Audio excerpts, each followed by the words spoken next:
যে সেই বদ মেজাজি ছেলেটাও এখন কারোর প্রেমে পড়েছে, মেয়েটাকে ভীষণ মনে ধরেছে। ভাবা যায় যে ছেলে নাকি কোনো মেয়েকে পাত্তাই দেয় না, সেই ছেলেও এখন একটা মেয়েকে পছন্দ করতে শুরু করেছে। এরপর থেকেই সুগা জিমিনকে নজরে নজরে রাখে। জিমিন কার সাথে মেশে, কার সাথে কথা বলে, সবকিছু বুঝতে পারে সুগা। মেয়েটা খুবই চঞ্চল স্বভাবের আর কথা বেশি বলে। সুগার জিমিনের এই স্বভাবটাই বেশি ভালো লাগে। মেয়েটাকে তার মনে ধরেছে, বিয়ে করলে এই মেয়েটাকেই করবে। তাই একদিন জিমিনের সামনে এসে সরাসরি বলতে শুরু করে, জিমিন, আপনি আপনি এখানে কেন এসেছেন? তোমার সাথে আমার কিছু কথা ছিল। কেন? আপনার সাথে আমার কোনো কথা নেই, যান এখান থেকে। সুগা শোনে না। সুগা জিমিনের সামনে এগিয়ে এসে বলে, দেখো জিমিন, আমি ঘুরিয়ে পিছিয়ে কোনো কথা বলতে পারি না, তাই যা বলবো সোজাসুজি বলবো। I think I love you. কি? এই এই আপনি কি পাগল নাকি? একদিনের পরিচয় মাত্র, আর এর মধ্যে আপনি আমাকে ভালোবেসে ফেললেন? আপনি কি ভালোবাসাটাকে ছেড়ে ফেলা ভাবেন? মগের মুলুক নাকি? সুগা একটা ইশারা করতেই তার বন্ধুরা চলে আসে আর জিমিনের সামনে একটা ভিডিও প্লে করে, যেখানে স্পষ্ট দেখা যাচ্ছে জিমিন সুগাকে কিস করেছে। এখন তুমি ভাবো তুমি কি করবে সোনা। তুমি যদি আমার প্রস্তাবে রাজি না হও, তাহলে এই ভিডিওটা পুরো ভার্সিটিতে দেখাবো, শহরের অনাচে কানাচে বিগ স্ক্রিনে দেখাবো, তারপর তো সোশ্যাল মিডিয়া তো আছেই। সুগার কথা শুনে জিমিনের মুখে হাত চলে যায়। সে অবাক দৃষ্টি দিয়ে সুগাকে দেখতে থাকে। তাই ভালো ভালো বলছি, রাজি হয়ে যাও। আপনি আপনি কি সত্যি এমনটা করবেন? একদম। তুমি রাজি হবে নাকি আমি এটা? আমাকে ভয় দেখাচ্ছেন? আমাকে ভয় দেখিয়ে কোনো লাভ নেই। আপনি জানেন আমার ভাইয়াকে যদি বলি না, তাহলে আমার ভাইয়া আপনার হাড়গোড় ভেঙে ফেলবে। আচ্ছা, তাই নাকি? এটা সোশ্যাল মিডিয়ায় আপলোড করে দিলে তোমার ভাইয়ার মান সম্মান থাকবে তো? জিমিন চুপসে যায়। সত্যি তো, এটা সোশ্যাল মিডিয়ায় আপলোড করলে জিমিনের পরিবারের মান সম্মান সব শেষ হয়ে যাবে, আর বুগম তো জিমিনকে দেবে। তখনই জিমিনের মাথায় একটা আইডিয়া আসে। শয়তানি হাসি দিয়ে বলে, আপনি যখন আমাকে ভালোবাসেন, তাহলে সাহস থাকলে আমার বাবা আর ভাইয়ার কাছে গিয়ে বলুন, আর বলবেন যে আপনি আমাকে ভালোবাসেন আর আমাকে বিয়ে করতে চান। এখন দেখি কি করে আপনি পারেন। সুগা কিছুক্ষণ চুপ করে থাকে, তারপর বলে, আর যদি পারি তাহলে ইউ আর মাইন্ড, ওকে? সে দেখা যাবে, আগে বলে তো দেখুন, দেখি আপনার কতটুকু সাহস আর আপনি আমাকে কতটুকু ভালোবাসেন। যখন ভালোই বাসেন তখন পরীক্ষা দিন।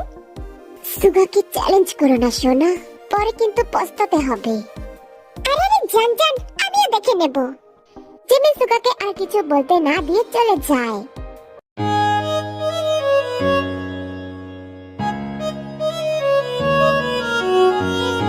সন্ধ্যা 6টা বাজে। জিমিন চোখ কচলে সিঁড়ি বেয়ে নিচে নেমে আসে। দেখে ড্রয়িং রুমে সকলে গম্ভীর মুখে বসে আছে। জিমিন সবার দিকে এক পলক তাকিয়ে সামনে তাকাতেই চমকে যায়। কি, এখানে তো সুগা দাঁড়িয়ে আছে আর মুগ্ধ চোখে জিমিনকে দেখছে। সুগাকে দেখে জিমিনের ঘুম ছুটে যায়। তখনই বুগম গম্ভীর সুরে বলে, জিমিন, ছেলেটাকে। ভাইয়া, আমি তো চিনি না। সত্যি চিনিস না? জিমিন ঢোক গিলে বলে, না মানে ওটা আমাদের ভার্সিটির সিনিয়র ভাই। জিমিন, আমি তোমার ভাই হলাম কবে? যাকে নিজের বর বানানোর কথা বলেছিলে, আজ তাকে ভাই বলছো? That's not fair Jimin. সুগার কথায় জিমিন রেগে মেগে সুগার দিকে তাকায়। বুগম সোফা ছেড়ে উঠে দাঁড়িয়ে সুগার দিকে এগিয়ে যায়, কাঁধে হাত রেখে বলে, তুমি কি সত্যি আমার বোনকে ভালোবাসো? বিয়ে করতে চাও তাকে? জি ভাইয়া। তুমি এখনো পড়াশোনা করছো, বিয়ের পর আমার বোনকে খাওয়াবে কি? ভাইয়া, আপনার বোনকে খাওয়ানোর মতো যথেষ্ট সামর্থ্য আমার আছে, আর আমার পরিবারেরও আছে। আমি তোমার পরিবারের কথা বলিনি, তোমার কথা বলেছি। আগে নিজে ইনকাম করো, তারপরে এসে আমার বোনের হাত চেয়েও। কথাটি বলে বুগম চলে যেতে নিলে সুগা বলে ওঠে, আমি ইনকাম করে দেখাবো ভাইয়া, কিন্তু তারপরও আমার আপনার বোনকেই লাগবে। বলেই সুগা যেহপায় লিসার দিকে এগিয়ে যায়, হাঁটু গেড়ে বসে বলে, আঙ্কেল, আমি জিমিনকে সত্যি খুব ভালোবাসি। প্লিজ আমাকে ফিরিয়ে দেবেন না, আমাকে ওর থেকে আলাদা করবেন না। আমি কথা দিচ্ছি, নিজের যোগ্যতা প্রমাণ করে তারপর সসম্মানে জিমিনকে আমার বাড়ি নিয়ে যাব। আর আন্টি, আপনি তো মা, আপনি তো সন্তানের কষ্ট বোঝেন। দয়া করে জিমিনকে আমার সাথে বিয়ে দিন। কথা দিচ্ছি, কখনো ওকে কষ্ট দিব না, সব সময় নিজের বুকে আগলে রাখবো। আমি আজ আপনাদের কাছে আপনাদের মেয়েকে ভিক্ষা চাচ্ছি। প্লিজ আন্টি, আমাকে ফিরিয়ে দেবেন না। সুগার কথা শুনে জিমিন অবাক হয়ে তাকিয়ে আছে। এত ভালোবাসে লোকটা তাকে। অন্যদিকে লিসা ছলছল চোখে জেহপের দিকে তাকায়। জেহপ লিসার চোখের ভাষা বুঝতে পেরে সুগার কাঁধে হাত রেখে বলে, যাও, দিলাম তোমায় একটা সুযোগ। আশা করি তুমি এই সুযোগের সৎ ব্যবহার করবে। সুগা খুশি হয়ে জেহপের হাত আঁকড়ে ধরে তাকে আশ্বাস দেয়। সেদিনের পর থেকে সুগা নিজেদের পারিবারিক ব্যবসায় যোগ দেয়। পড়াশোনার পাশাপাশি ব্যবসাও দেখাশোনা করতে থাকে। আর জিমিনের সাথে প্রেম তো আছেই। জিমিন আর সুগা ছুটিয়ে 3 বছর প্রেম করে। তারপর নাম জিনকে বলার পর তারা ছেলের ভালোবাসার কথা শুনে সম্বন্ধ পাঠায়। এরপর ইয়নমিনের বিয়ে হয়ে যায়।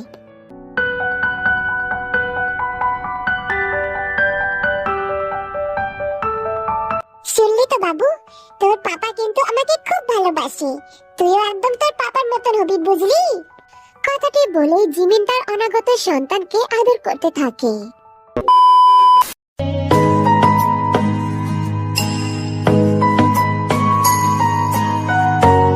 সোনা, সাবধানে থাকিস আর ঠিকভাবে বাড়ি যাস, ঠিক আছে? আচ্ছা ঠিক আছে, তুমিও সাবধানে অফিসে যাও। জাঙ্কুক তের কপালে চুমু দিয়ে তারপর বাইক নিয়ে চলে যায়। তে ভার্সিটিতে ঢুকতেই ন্যান্সির সাথে দেখা হয়। কি রে তে, তুই ঠিক আছিস? আমার আবার কি হবে, আমি একদম ঠিক আছি। চল ক্লাসে যাওয়া যাক। ন্যান্সি মাথা দুলিয়ে তের সাথে ক্লাসে চলে যায়। তখনই কিছুটা দূর থেকে ইরিন আর আয়ু একে অপরকে বলে, তুই যা করতে চাচ্ছিস ভেবে নিয়েছিস তো আয়ু? জাঙ্কুক জানলে কিন্তু ব্যাপারটা খুব খারাপ হয়ে যাবে। জানলে জানবে, কিন্তু এই মেয়েকে আমি ছাড়বো না, কিছুতেই ছাড়বো না। আমার থেকে আমার জাঙ্কুককে কেড়ে নিয়েছে, ওই মেয়েকে আমি কিছুতেই ছাড়বো না। ওকে যে আমি কি করব, জাস্ট দেখতে থাক।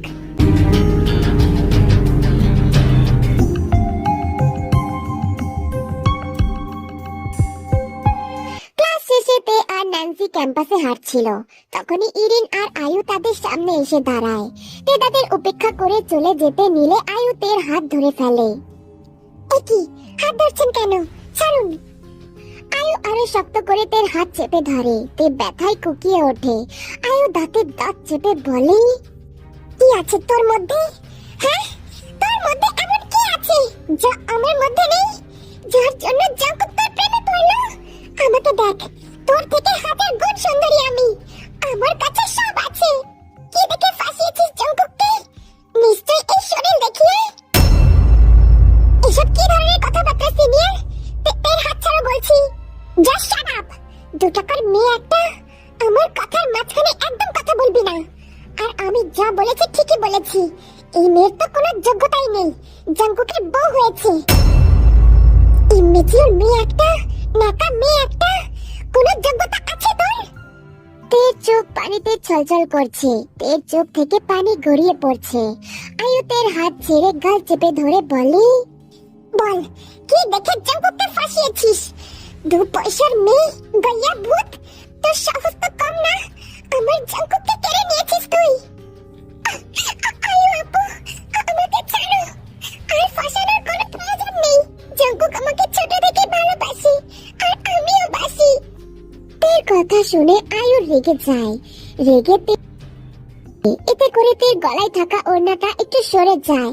আর জাঙ্কুকের দেওয়া ভালোবাসার স্পষ্ট দেখা যায়, যার ফলে আয়ু আরো রেগে যায়। তে নিজেকে ছাড়ানোর চেষ্টা করে। এদিকে ন্যান্সিও কিছু করতে পারছে না, কারণ ইরিন তাকে ধরে রেখেছে। তোর গলায় এসব কিসের দাগ? নিশ্চয়ই আমার জাঙ্কুকটাকে আবার ফাঁসিয়েছিস। হ্যাঁ, কি করেছিস বল? তোরা দুজন খুব মজা করছিস, তাই না? তে নিজেকে ছাড়ানোর চেষ্টা করতে করতে অনেক কষ্টে বলে, হ্যাঁ করেছি, তাতে আপনার কি? ও আমাকে খুব ভালোবাসে। জাঙ্কুক আমার জন্য সব করতে পারে। তার দেওয়ার চিহ্ন এসব। শরীরে আরো হাজারো হাজারো চিহ্ন আছে।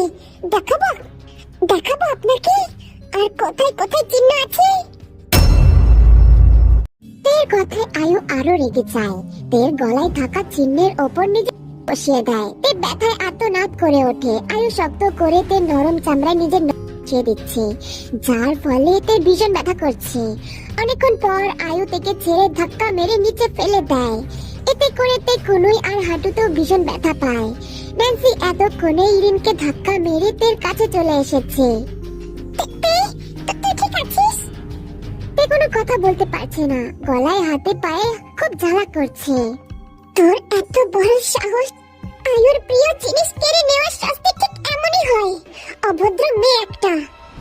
তে আয়ুর দিকে তাকিয়ে মুখে হাসি ফুটিয়ে বলে, হ্যাঁ আমি অনেক ভাগ্যবান, কারণ আমার মতো জাঙ্কুক কখনোই তোকে ভালোবাসবে না। আমার জাঙ্কুক আসছে, প্রস্তুত থাক তার মুখোমুখি হওয়ার। তুই বুঝতেও পারবি না আমার জাঙ্কুক তোর কি অবস্থা করবে। শুধু দেখে রাখ তার পেয়ের গায়ে হাত দেওয়ার শাস্তি কি হয়।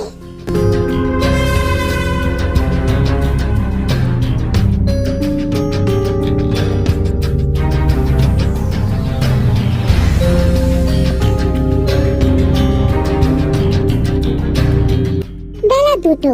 জাঙ্কুক হন্তদন্ত পায়ে সুধাকুঞ্জে ঢুকে ধরে সিঁড়ি বেয়ে নিজেদের রুমে চলে যায়। গিয়ে থেকে কোথাও দেখতে পায় না। তে, তে, কোথায় তুই?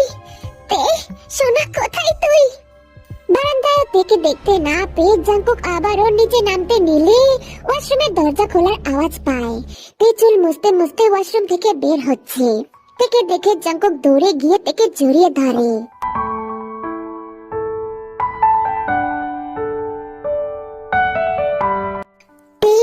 সোনা ঠিক আছিস? ঠিক আছিস সোনা? কোথায় লেগেছে দেখি, দেখা আমাকে। দেখি আমার সোনাটার কোথায় লেগেছে। খুব কি ব্যথা হয়েছে? আমাকে বল জান। বলে তের হাত থেকে তোয়ালেটা ফেলে তাকে বিছানায় নিয়ে বসায়। সদ্য গোসল করে আসা তের চুল থেকে পানি গড়িয়ে পড়ছে। জাঙ্কুক সেদিকে পাত্তা না দিয়ে তের দেখতে থাকে তের কোথায় কোথায় লেগেছে। জাঙ্কুক বুঝতে পেরেছে কোনটা তার দাগ আর কোনটা। এগুলো দেখে জাঙ্কুকের জল শক্ত হয়ে যায়। মিনহো তাকে কল করে সব বলেছে। সব শুনে জাঙ্কুক ছুটে বাড়ি এসেছে। জাঙ্কুক তের জামার হাতা গুটিয়ে উপরে দেখে কেমন লাল হয়ে গেছে। এখানেও বেশ অনেকটা লাল হয়ে গেছে। সোনা, তোর খুব লেগেছে তাই না? ওরা খুব মেরেছে। আমার জানটার অনেক লেগেছে তাই না সোনা? কিছুই বলে না। জাঙ্কুক থেকে চুমু দিতে থাকে। যেখানে যেখানে আঘাত পেয়েছে সেখানে ভালোবাসার স্পর্শ ছুঁয়ে দিতে থাকে আর থেকে আঁকড়ে ধরে।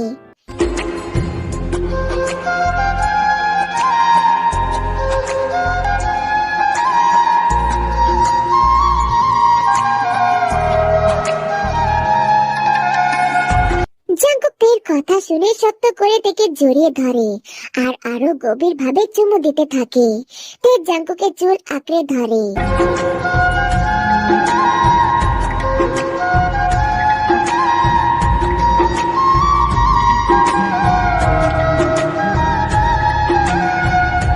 জাঙ্কুক, ঠিক আছি আমি। সোনা, খেয়েছিস কিছু? তে মাথা নাড়িয়ে না সম্মতি জানায়। এখনো খাসনি কেন? একটু অপেক্ষা কর, আমি খাবার নিয়ে আসছি, ঠিক আছে? তে কিছুই বলে না। জাঙ্কুক নিচে গিয়ে খাবার এনে নিজের হাতে থেকে খাইয়ে দিতে থাকে। তে চুপচাপ খাচ্ছে। খাওয়া শেষ হলে জাঙ্কুক থেকে একটা ব্যথার ট্যাবলেট খাইয়ে দিয়ে থেকে নিয়ে শুয়ে পড়ে আর মাথায় হাত বুলিয়ে দেয়।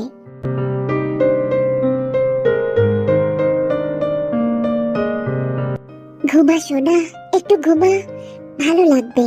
আমি আছি তো সোনা, আমি পাশেই আছি। তে জাঙ্কুককে শক্ত করে জড়িয়ে ধরে। তের নিঃশ্বাস ভারী হতেই জাঙ্কুক ধীরে ধীরে থেকে ছেড়ে উঠে বসে।